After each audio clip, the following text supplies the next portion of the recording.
We're glad you're with us this evening. I'm Terry Brewer. And I'm Lauren Brooks. Highway 216 near Coaling is at a complete standstill right now. Lakeview police saying traffic in both directions will be stuck for at least the next 3 hours. Here's why. A crash involving an 18-wheeler that was loaded down with coal. Lakeview police saying the big rig crashed with a car. It happened in the area between Connie Drive and Hannah Hill. Ambulances were called to the scene, but Lakeview police told us no one appeared to have suffered any serious injuries. Right now, all the lanes of Highway 216 are blocked. Officials urge you to take a different route or you will be stuck in traffic. And stormy weather swept across our area this afternoon. Are we in store for a rocky night? We've got a live look at Tuscaloosa from our WVUA tower camera. It's a little bit cloudy out there, so could more rain be on the way tonight? For a first look at your weather, let's go to Chief Meteorologist Richard Scott. Hey there, Richard. What's ahead tonight? Yeah, Terry and Lynn, a lot of rain to talk about right now. And all this activity scattered, but some pretty healthy thunderstorms you saw with our tower camera looking off towards the west, and that's over western Tuscaloosa County, out towards Coker and Buell, and that's moving off towards the east. And nothing is severe, but there's going to be a lot of cloud ground lightning. So if you're outdoors in western or northern Tuscaloosa County or anywhere in Tuscaloosa County once these storms arrive, just head on indoors for a while. Even down in northern Greene County, that line of storms extends. Now back in central and east Mississippi, more healthy thunderstorms developing below severe limits, but they are moving in our general direction towards the north and east. So Sumter, Marengo counties, a heads up, showers and storms are coming your way. And a lot of rain over the next 24 to 36 hours. Area low pressure develops southwest of us. Going to spread lots of tropical moisture and rain our way. And quickly, here's our forecast tonight. We're talking temperatures back around 67 by 10. It will be muggy tonight. But what about your weekend forecast? We're talking more rain chances just down the road. Your forecast is coming up.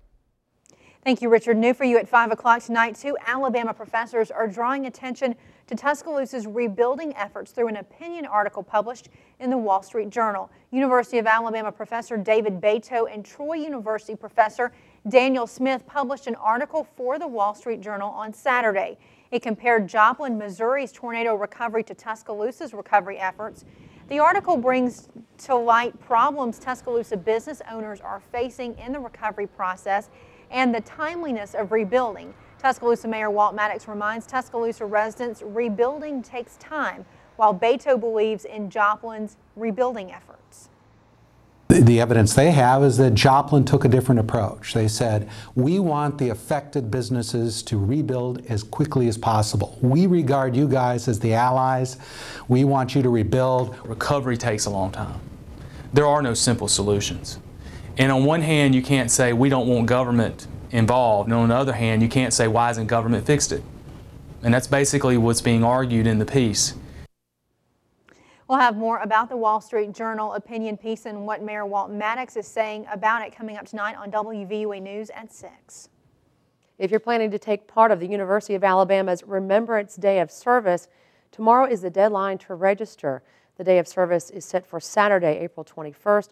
Volunteers will help clean and work on areas affected by the April 27th tornado. They'll work at 3 different sites along the storm path. Lisa Elizondo with the UA Student Government Association told us this day of service is about helping people move to the next stage of recovery. Last April was a lot about kind of reflecting and thinking about our losses as a city, as a town, as a university, and as a community. And this year is really about focusing on the rebuilding. How do we move forward? The deadline again to register for UA's Day of Remembrance service is tomorrow, April 17th. For more information, go to WVUATV.com, click numbers and links. Residents in the Midwest and Plains states are beginning to recover today after a round of powerful storms swept through their area this weekend. There were reports of at least 10 tornadoes that touched down this weekend. As Ed Payne reports, the long road to recovery is now underway. Oh, look at the big monsters coming down. The National Weather Service had more than 120 reports of tornadoes on Saturday. Woodward, Oklahoma was one of the hardest hit areas.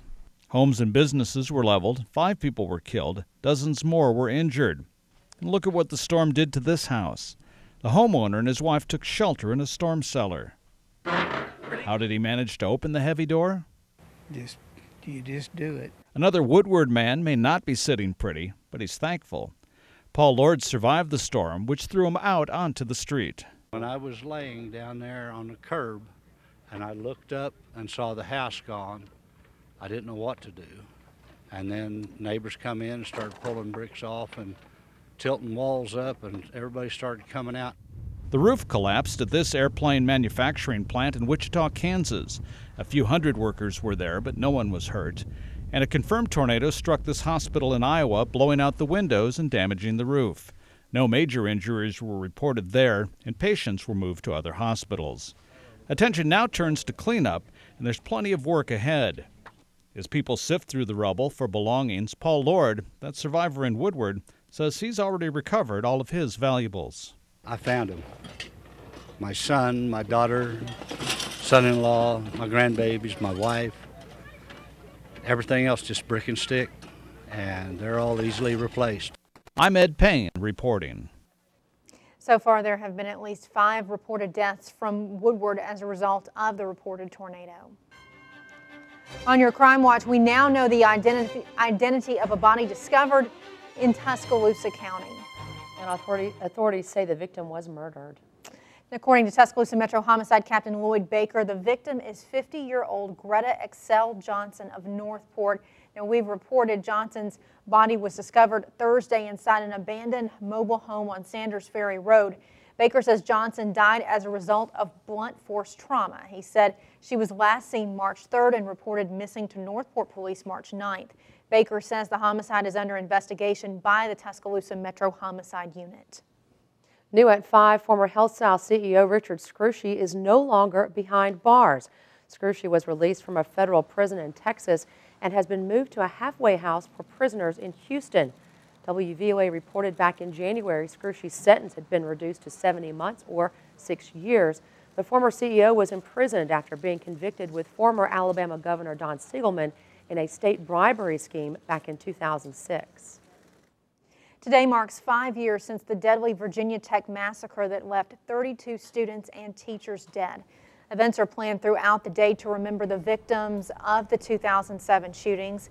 Last night at midnight, a candlelight vigil was held. The Corps of Cadets stood guard for 32 minutes, one for each victim. This marks the first year students will attend class on the anniversary. The provost of Virginia Tech said it was time to return to a normal schedule, but teachers could choose how to mark the day in their classes.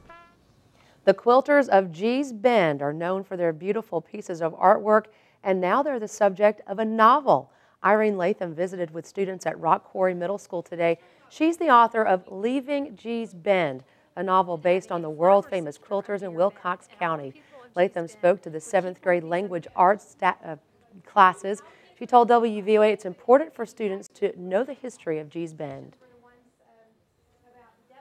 For me, it's like a way to give this to young people, so that was one of the reasons I wanted to write the book, was to expose younger people to this history and to this wonderful community that is creating art and is still there and won't be there forever, and so that they can learn from that. Latham says she hopes the students were inspired to learn more about Gee's Bend and the history that is right there in their backyard.